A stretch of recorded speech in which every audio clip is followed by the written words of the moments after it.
All right, so at the shop we have one of our track Porsches here. He went out and broke it, as you do it going to the races. The front radiator on the passenger side blew up, plastic and all that stuff. It exploded. And in true Porsche fashion, we are replacing it with used ones from a different car. So we're just gonna see how long those last, I guess. He doesn't want to pay for the really nice CSFs that we put in the other one yet, which, that's fine. He's going to France, so he's got other priorities right now. But yeah, we're just gonna take this all apart, get the 2 outer radiators replaced on it, and then I gotta do the diff fluid on it, and we've got some other shit going on in the shop too, we'll show you. But you've seen this a bunch. Don't. What? We don't? No. What don't we have going? Well, Civic, that is confusing. That's all a projection. That is all a projection. As far as we can tell right now, it's just okay, like the sky. AC. U-Wrench, where we debunk all of the political nonsense. Hey! What's going on? What's up, dude? No, that's no fair. I am allowed at the shop. That's such a lie. We're taking the picture back now. We can't show them once.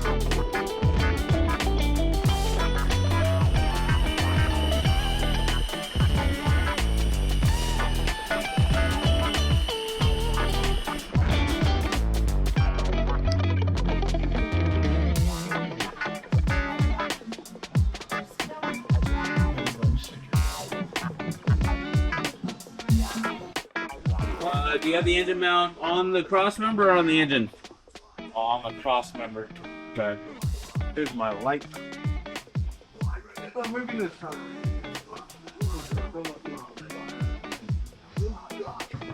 Frank, you want to move your tire?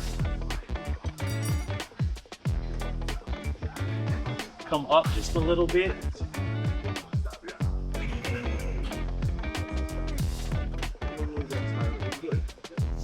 Are you gonna do a thermostat? No, it didn't overheat. Oh! No, he didn't. The temperature didn't go up. And yeah. Did that. The Porsche's the exception to the rule. No, the rule is if it overheats. This didn't. It probably overheated. No. Coolant spider? He watches the temp gauge like crazy on this thing. It probably overheated. And guess what? The Civic that I said we should do that on, she kept going until it turned itself off. That got hot. So we should do a thermostat. Rebuttal? I've just been told all the time that if it overheats, It didn't overheat. to have a I'm pretty sure it did. I'm pretty sure it did. Probably overheated and then exploded. No. Where was he on the track when it happened? He's on the opposite end. Got a long drive to get back. Yeah, but there's 6 gallons of coolant. And he wasn't floored the whole time. It didn't feel. How fast do you think it's going to overheat under the conditions that it was under? Well, this is where the customer is always wrong, and I go off of what they say, and then we find out the truth later. All right. So he said it didn't overheat. I'm telling Steve, Brandon said you were slow. That's why it. Said that you don't floor it. Actually, most people I talk to on track, I do tell them that they're slow because guess what? Actually, one time there was someone out there and he was driving slow, and at the end of the track or the session, I was like, "Hey, what's with the Sunday driving?" And I was like, "Are you going to church?" And he got mad, went out, and dropped 2 seconds. And I was like, "There you go." You gotta get angry. So that's what this room's going. He rolled the car. He went out and rolled himself. I mean, that would be funny. Yeah.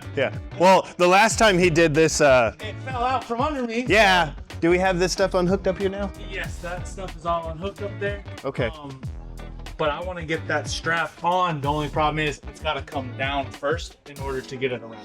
Let me So see. I'm gonna grab this side. Cause there's like no hole there. Unless I can go like this. Hold on. Hey. Okay.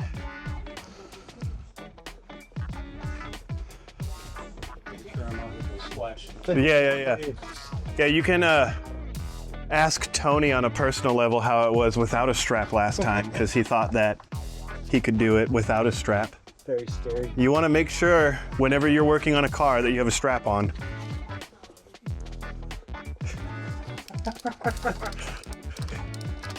What? I don't know what you guys are talking about. I'm trying to tell you to make sure there's a strap on when you're working on a fuel tank. All right, ready? Yep. Shouldn't hang up on that. Is it gonna hang up on that plastic part at the bottom? Not what it is. I'm still loose over here. Oh, I see. They just gotta get past that fucking bar right there. There we go. A little bit more. It was catching on this one right here. Okay.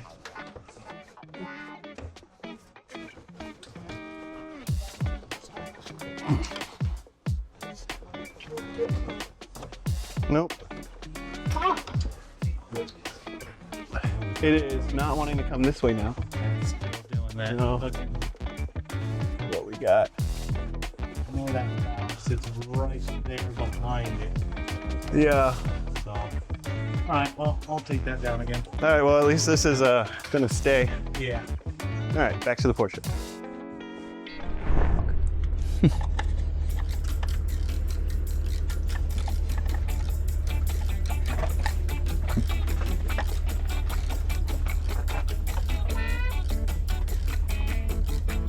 You want to do this?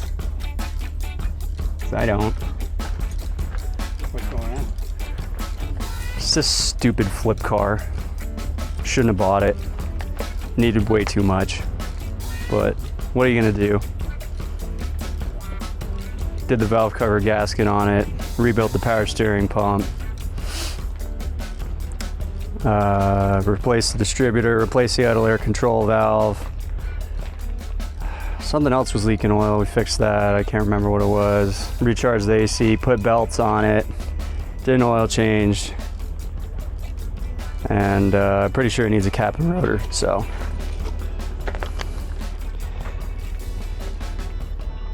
Yeah, there's some crusties on these guys.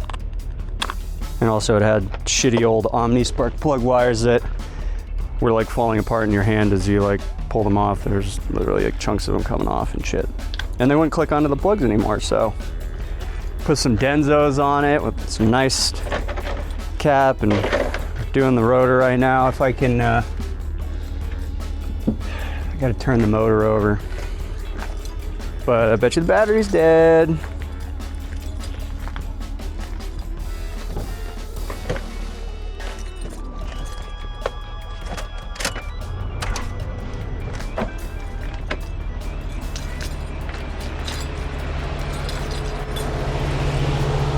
Hey!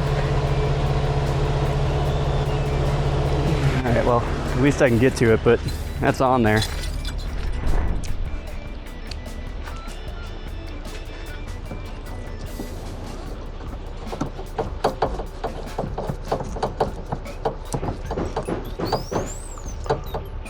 Customer states that their 2013 Ford Escape is making a metallic pinging noise while driving.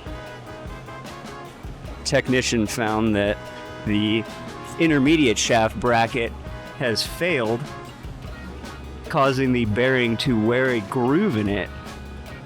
Actually never seen this one before. You talking about the Greek gun? Yeah. It's on the table. Okay, that'll be nice. Do we have...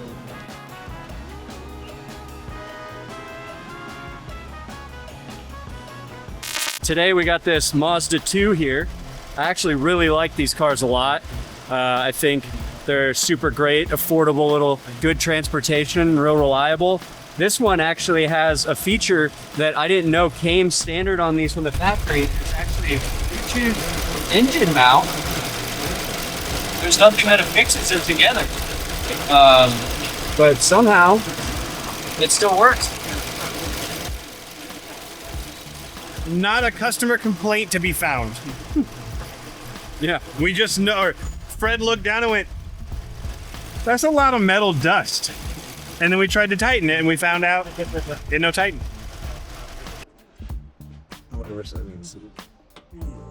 Like the standard 10mm yank ones, like Honda. Yeah, a little bit bigger than Honda.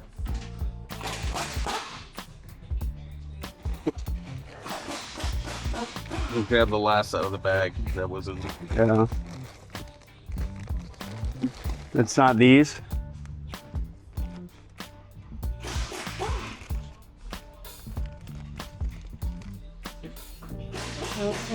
Might work, just shorter, yeah. If it works, it works.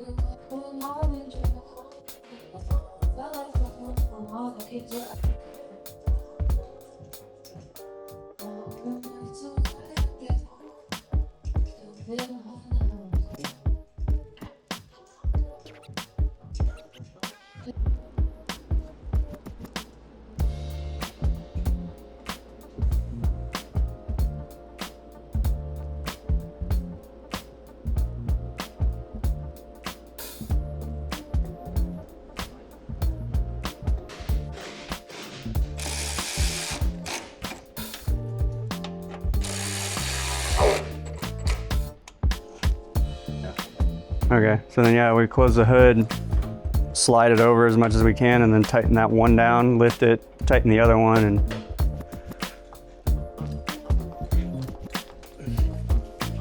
it's not bad.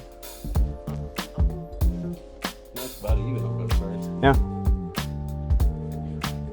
So if you kind of pull on it as you tighten this one down,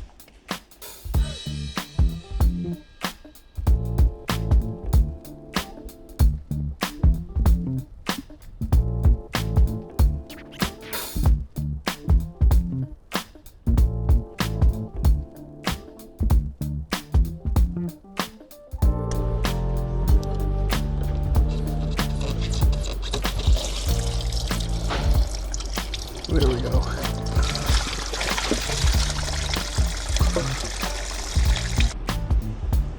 Yeah, I'll take the fan off and we'll see if we can see the crack, but it's always where these meet.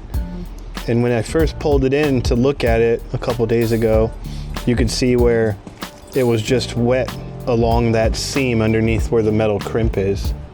It's just coming apart at the seams, and 100,000 miles was the end of its life. Let's go grab the new one.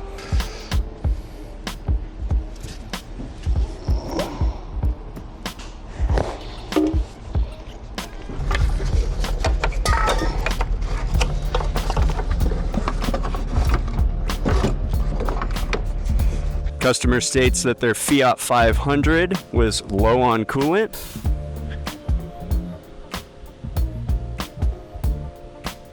And what we found was stalagmites growing under the engine.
What do you want? Red or black?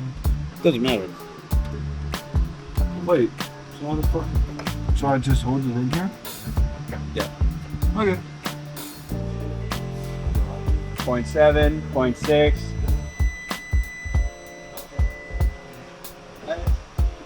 Going to the black one. Yeah, you wanted to go one step down now, right?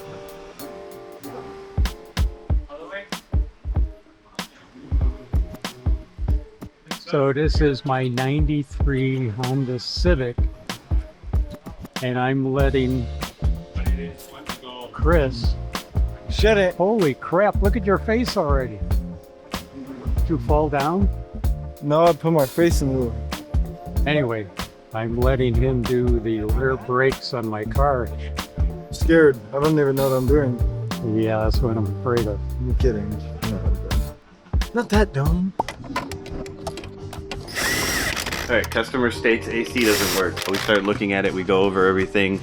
We find out that the compressor isn't doing anything that it should. So we suck everything out. We open up where the expansion valve is on the back of the firewall, and it's just black on the inside, which means the compressor is gone, and it's all the bad stuff from the compressor is now through the entire system. So we start doing that, and then we look just over the turbo, there's a metal pipe, and we were like, it's a lot of coolant sitting there. So there was just coolant or something that had leaked down on the exhaust manifold, and so ignore this for now, but that is what we saw. And I decided to scratch this because we moved what was there, and the only thing that was there was wires. So nothing was supposed to be leaking from there. And I scratched the coolant that's sitting here with the flashlight, and it dented the hose. Because I don't know how well you can get in there, but that's what the inside of this 2016 Mustang looks like. So we let them know that we need to do a coolant flush. The interior is clean. Not that interior. The inside of the Mustang looks like. That is what the inside of the Mustang looks like. That's the inside of the cooling system. It's still the inside of the Mustang. Anyways, so we ran a radiator flush in it yesterday, and we were gonna drain it this morning. And I did this. So that just came out, and it was actually cleaner when I put it in, and then I'll show you here. I used a pick, and this is what we got out of the bottom of the radiator. So now we're just going to take off the lower hose because she plugged up. All right, we might take a shower here. Yeah. I'm curious as to how this looks, but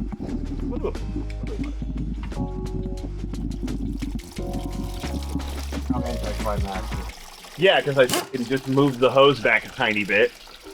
I don't want to take a shower. Some slight brown. Yeah. Is it even coolant? Well, it's mostly water because of the radiator flush. Yeah. We didn't want to waste coolant on this. Oh my god.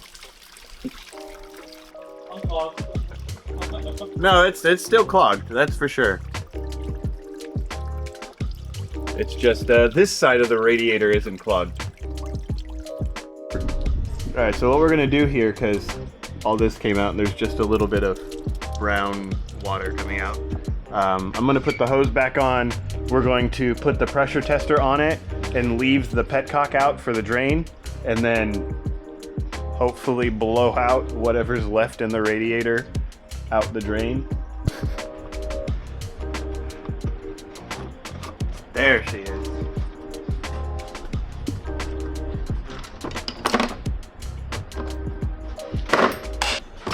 I guess we'll just use the manual pump.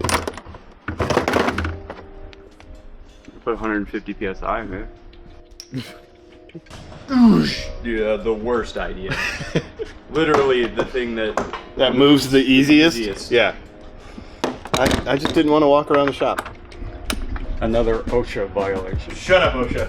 Brandon's not leaving early today because he's got shit to do. He's leaving early. He's going to the ER. Yeah. For a f***ing head trauma. Well, And head a neck trauma injury. from different things. Alright, I'm curious. Come over here. I want to see. You gotta stick the GoPro straight in the stream. It's gonna go right in my face. It's not even building up PSI right now.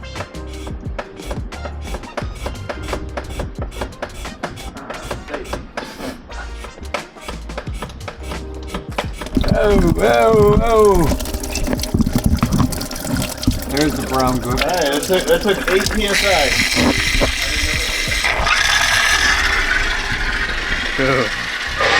This sounds like after Taco Bell.